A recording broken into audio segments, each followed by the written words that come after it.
ಒಂದು ಇಡ್ಲಿ ಕಮ್ಮಿ ತಿನ್ನವ ಅಂತ ನಾನೇ ನೊಂದ್ಕೊಂಡು ಹೇಳ್ತಿದ್ದೆ. ಎಲ್ಲಿ ದಪ್ಪ ಆಯ್ತಾಳೋ, ಎಲ್ಲಿ ಗಂಡಿನ ಕಡೆಯವರು ಇವಳನ್ನ ಒಪ್ಪಕ್ಕಿಲ್ಲೋ ಅನ್ನೋ ಭಯಕ್ಕೆ ಹೊಟ್ಟೆ ಉರ್ಕೊಂಡು ಹೇಳ್ತಿದ್ದೆ. ಅದನ್ನ ಹೇಳುವಾಗಲೇ ನನ್ನ ಕಳ್ಳು ಕಿತ್ಕ ಬತ್ತಿತ್ತು. ಅಂತ ಮಗಿಗೆ ಅನ್ನನೇ ಕೊಡ್ದಲೇ ಕಾಡ್ಬಿಟ್ಟವಳಲ್ಲ. ಇಲ್ಲಕ್ಕ, ನಿನ್ನ ಮಾವ ಸ್ನಾನ ಆಯ್ತಾ?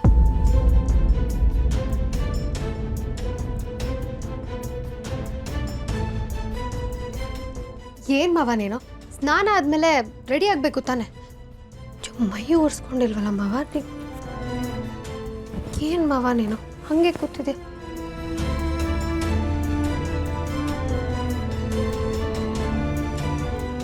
ಎಲ್ಲಿ ಕೈ ಕೊಡು ಮಾವ.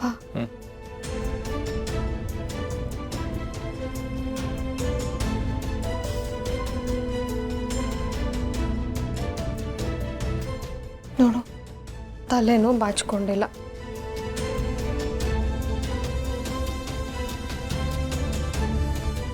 ಮಾವ,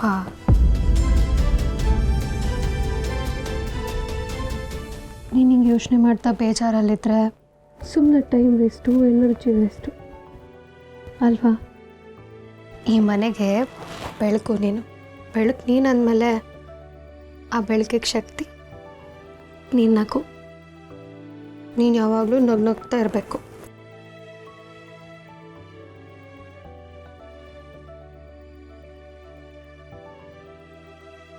ಕುಂಕುಮ ಇಡ್ತೀನಿ, ಅಂಗಡಿಗೆ ಹೋಗುವಂತೆ. ಬಾ ಬಾ ಬಾ.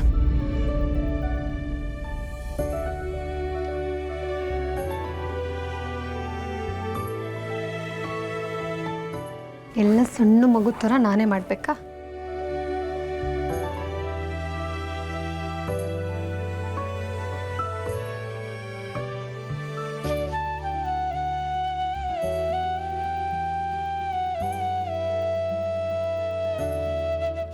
ಕೈ ಮುಗಿ ತಗೋ ಕಿ.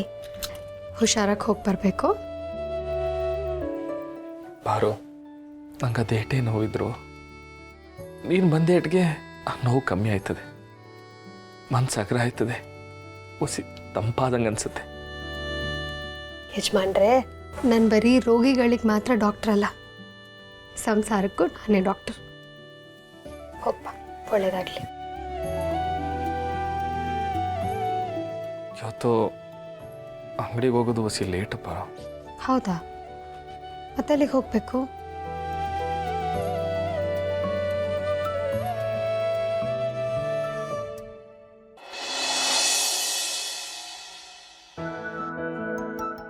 ಅಮ್ಮ, ಬಿ ಪಿ ಶುಗರ್ ಎಲ್ಲ ನಾರ್ಮಲೇ ಇದೆ, ನಿಮ್ಗೇನೂ ಸಮಸ್ಯೆ ಇಲ್ಲ.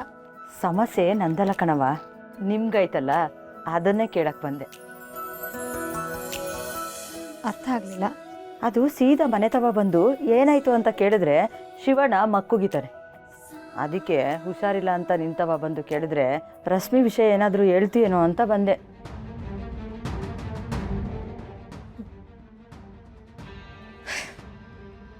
ಕಂಡೋರ್ ಮನೆ ಬಗ್ಗೆ ಎಷ್ಟು ಆಸಕ್ತಿ ಅಲ್ವಾ ನಿಮ್ಗಳಿಗೆ? ಅದೇನೋ ಗೊತ್ತಿಲ್ಲ ಕಣವ, ಒಂದಂತೂ ಸತ್ಯ. ಅದೇ ಅಮ್ಮ ಅವಳೆಲ್ಲ ಶಿವೋರ ಅಮ್ಮ ನಿಮ್ಮ ಮನೆಯೊಳಗೆ ಬಂದಮೇಲೆ ನಿಮ್ಮ ಮನೇಲಿ ಏನೇನೋ ಆಗ್ತಿರೋದು. ರಶ್ಮಿ ಜೀವನ ಹಾಳಾಗೋಯ್ತಲ್ಲ, ಅದಕ್ಕೆ ಆ ಅಮ್ಮನ ಕಾಲ್ಗುಣನೇ ಕಾರಣ ಅಂತ ನಿನ್ಗೆ ಅನ್ಸಕ್ಕಿಲ್ವಾ? ಇದಳಿ ಮೇಲೆ ಹೇಳ್ರಿ ಮೇಲೆ. ಪೇಷಂಟ್ ಅಂತ ಒಳಗೆ ಬಿಟ್ಕೊಂಡ್ರೆ ನಮ್ಮನೆ ಸುದ್ದಿ ಬಗ್ಗೆನೇ ಮಾತಾಡಕ್ಕೆ ಬರ್ತಿರಲ್ಲ, ನಾಚಿಕೆ ಆಗಲ್ವಾ ನಿಮಗೆ? ಏನಂದ್ರಿ? ನಮ್ಮ ಅತ್ತೆ ಕಾಲ್ಗುಣ ಸರಿ ಇಲ್ಲ ಅಂತ. ಅವ್ರ ಬಗ್ಗೆ ಏನ್ರಿ ಗೊತ್ತು ನಿಮಗೆ? ನನ್ನ ಅತ್ತೆ ದೇವತೆ. ಏನು ದೇವತೆನೋ ಏನೋ, ಆ ಶಿವನೇ ಒಪ್ಕೊಂಡಿಲ್ಲ ತಾಯಿ ಅಂತ. ನೀನು ಹೆಂಗವ ದೇವತೆ ಅಂತೀಯ? ನೀನು ನೋಡು, ದಣಿಗಳ ಮನೇಲಿ ಹೆಂಗೆಲ್ಲ ಇರ್ಬೋದಿತ್ತು, ಆದರೆ ನೀನು ಬಂದು ಈ ಗೂಡಂತ ಮನೇಲಿದ್ದೀಯ. ಇಷ್ಟೆಲ್ಲ ಆದರೂ ಈ ಮನೆ ಬಗ್ಗೆ ವಹಿಸ್ಕೊಂಡು ಮಾತಾಡ್ತಿದ್ಯಲ್ಲವ. ಇದು ಗೂಡಲ್ಲ, ಗುಡಿ. ನಿಮ್ಮಂಥವ್ರಿಗಿದೆಲ್ಲ ಎಲ್ಲಿ ಗೊತ್ತಾಗತ್ತೆ? ನನಗೆ ಕೋಪ ಬರೋಕ್ಕೂ ಮುಂಚೆ ಇಲ್ಲಿಂದ ಹೊರಟೋಗಿ. ಹೋಗಿ. ಅಯ್ಯ, ಹೋಗ್ತೀನಿ ಬಿಡವ. ಅದೇನು ಹೇಳ್ತಾರಲ್ಲ, ಇದ್ದಂಗೆ ಹೇಳಿದ್ರೆ ಎದ್ದು ಬಂದು ಎದೆ ಗೊತ್ತಿತ್ತಾರಂತೆ, ಹಂಗಾಯ್ತು ನಿಮ್ಮದು. ಒಂದು ನಿಮಿಷ ಇರಿ.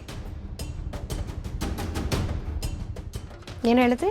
ನಮ್ಮ ಮನೆಗೆ ಬಂದು ನಮ್ಮನೆ ಜನದ ಬಗ್ಗೆನೇ ಮಾತಾಡ್ತಿದ್ದೀರಾ ಅಲ್ವಾ? ಈಗ ಹೇಳ್ತೀನಿ ಕೇಳಿಸ್ಕೊಳ್ಳಿ.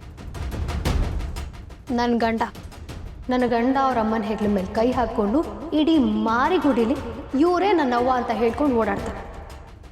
ಅದಕ್ಕೂ ಮುಂಚೆ ರಶ್ಮಿ ಸೀನಾ ಇಬ್ಬರು ಇಡೀ ಮಾರಿಗುಡಿಲೇ ಆದರ್ಶ ದಂಪತಿಗಳ ಥರ ಓಡಾಡೋ ಹೋಗಿ ನಾನು ಮಾಡ್ತೀನಿ. ಮಾಡಲಿಲ್ಲ, ತನ್ನ ಹೆಸರು ಪಾರುನೇ ಅಲ್ಲ. ಹೋಗ್ರಿ.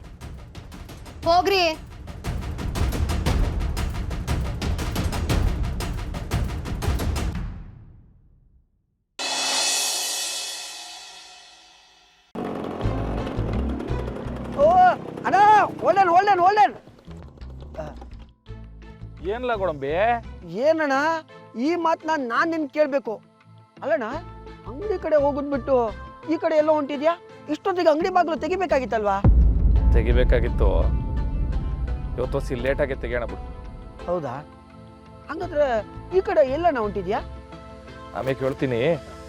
ನೀನು ಹೊಸಿ ನಮ್ಮ ಆಟೋ ರಾಮಣ್ಣಂತ ಹೋಗಿ ಒಂದು ಲಗೇಜ್ ಆಟೋ ತಗೋಬ. ಯಾಕಣ್ಣ, ಗೋಡನಿಗೆ ಏನಾದ್ರು ಹೋಗ್ಬೇಕಾಗಿತ್ತಾ? 7 ಮಾಡ್ಲಾ ಹೋಗ್ಲಾ? ಸರಿ ಅಣ್ಣ.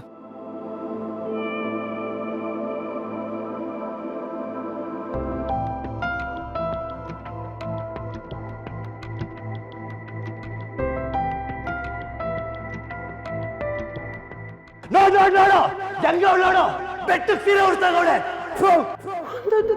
ಅನ್ನಕ್ಕೂ ಪರ್ತಾಡ್ತಾಳೆ ಕಣವ.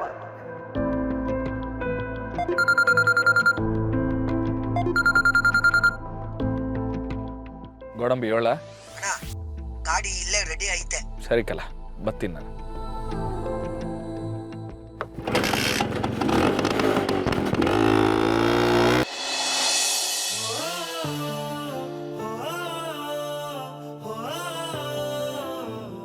ಬಾರೋ, ಯಾಕವ ಬೇಜಾರು ಮಾಡ್ಕತ್ಯ? ಆಡೋರ್ ಬಾಯಿ ಮುಚ್ಚಕ್ಕಾಯ್ತದ? ಇಲ್ಲ ತಾನೆ? ನಿನಗೆ ಈ ಅತ್ತೆ ಮೇಲೆ ಒಳ್ಳೆ ಅಭಿಪ್ರಾಯ ಆಯ್ತಲ್ಲ, ಅಷ್ಟು ಸಾಕು ನನಗೆ. ನನಗೆ ನನ್ನ ಬಗ್ಗೆ ಮಾತಾಡ್ತಾರೆ ಅಂತ ಬೇಸರ ಇಲ್ಲ, ಆದರೆ ಏನೂ ತಪ್ಪು ಮಾಡ್ದೇರು ನನ್ನ ಕಂದ ರಶ್ಮಿ ಅನ್ಯಾಯವಾಗಿ ಅವಳ ಬಗ್ಗೆ ಮಾತಾಡ್ತಾರಲ್ಲವಾ, ಅದು ನನಗೆ ಬಹಳ ಸಂಕಟ ಆಗ್ತಾ ಇತ್ತು. ಅತ್ತೆ, ನೀವೇನು ಯೋಚನೆ ಮಾಡಬೇಡಿ ಅತ್ತೆ. ಈ ಮನೆ ಸೇರೋದಕ್ಕೆ ನೀವು 18 ವರ್ಷ ಕಾದಿದ್ದೀರಾ ಅಂದಮೇಲೆ ನನಗೊಂದು ಸ್ವಲ್ಪ ದಿನ ಕಾಯಕ್ಕಾಗಲ್ವಾ ಅತ್ತೆ? ಕಾಯ್ತೀನಿ.